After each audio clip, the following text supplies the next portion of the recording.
Bugun bizni yig'latadigan narsalar, yig'latayotgan narsalar ertaga tabassumimizga sabab bo'lishi mumkin. Bugun qo'lga kiritmasam o'lib qolaman, shu narsa meniki bo'lmasa bo'lmaydi deb uyqularimizni uchirgan, tinchimizni olgan narsalar bizga berilmasa baxtsiz his qilamiz o'zimizni. Balki ertaga shu narsa berilmagani uchun xursand bo'lamiz. Aniq bo'lgan bir narsa bor. Chol aytganday, u donishmand chol aytganday, bu yerda aniq bo'lgan narsa shu. Bu bo'ldi.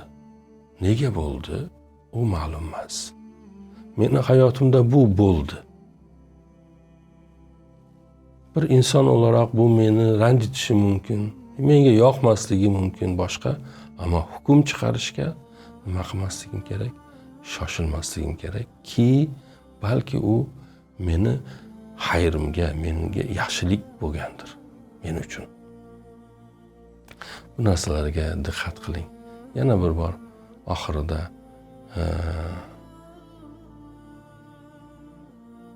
avval boshida aytganimiz bir jumlani takrorlamoqchiman.